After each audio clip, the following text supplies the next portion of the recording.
Welcome back to Brand Champions. I'm Howard Wolpoff, your host. Again, this is brought to you by Teal, the agency. And we're so happy to have Jude Ricciardi from Brandartica with us today. So, Peter, welcome to our conversation. Thank you, Howard. Appreciate it. Thanks for having me. Well, we're excited that you're here because we're talking branding, and I know that you do a lot of different work with your clients, with your agency. So what are some of the key components that you're starting a conversation with them with regards to their brand? I think really for us, the main issue is discovering their story and finding out, do they have a story?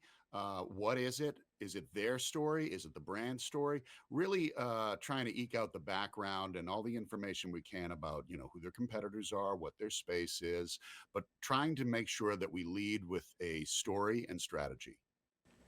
Which is a key component because storytelling really is going to be the baseline for everything with marketing and driving the business that they want to develop with their new prospects and clients.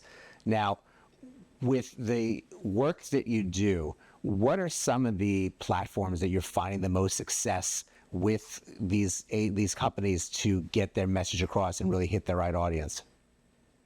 Well, it really depends, Howard, on who, are they B2B or B2C?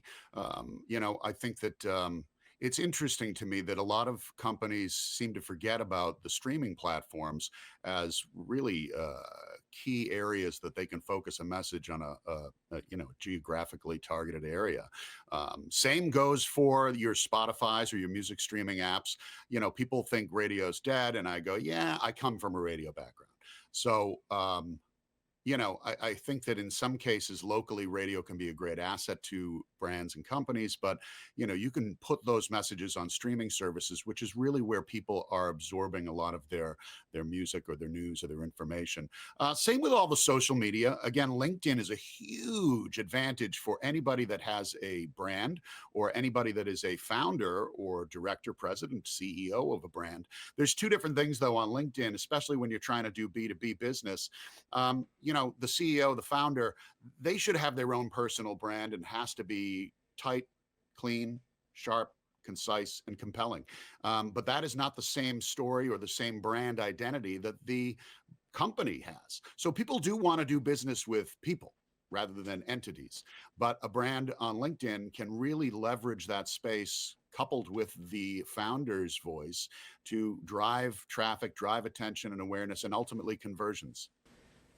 You hit on a lot of great points. Obviously, I have a love for LinkedIn. I also have a background in radio, and streaming services is you're one of the rare captive audience opportunities that you have because you can't fast forward during those commercials. You are sitting there, so you can absorb those messages where on regular TV you can kind of get through them.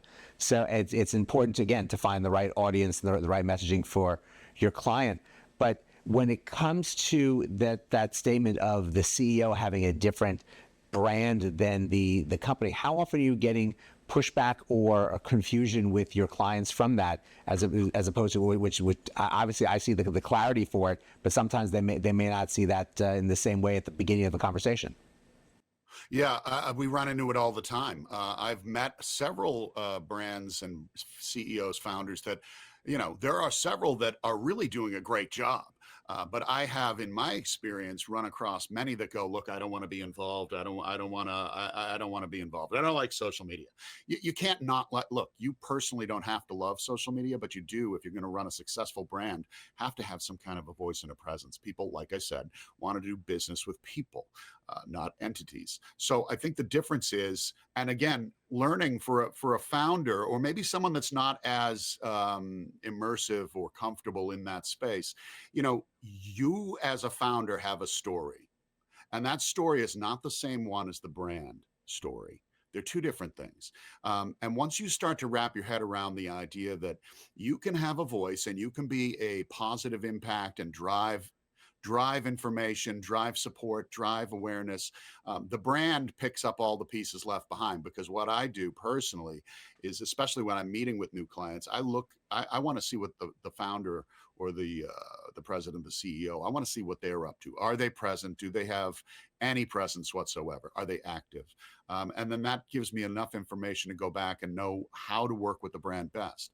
So I think it's really important to remember that your story as a founder or CEO is not the same as the brand story, the identity, the verbal identity.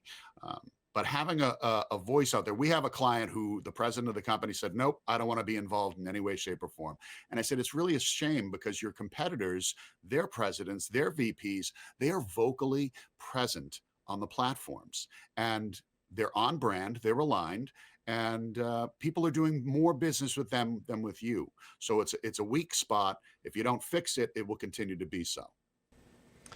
It's so important to have that relationship with the general public, and it's right to really point out to these people that there is a strength to being on the platforms, to being vocal, to being seen, and you might have to crawl out of your personal box to do it, but it will help you in the long run. So Peter, thank you so much for joining us and for sharing everything that you're doing with your clients today. Have a great day. I appreciate you, Howard, and the rest of your team. I hope you all have a great day and a successful rest of the year. Well, thank you for that. And thank you all for joining us as well. It's important to know what your message is. It's important to know who you're speaking to. It's important to be a part of that process to make sure that you are getting that relationship you want with your audience. So keep that in mind. Go out, have a great rest of today, and we will see you next time.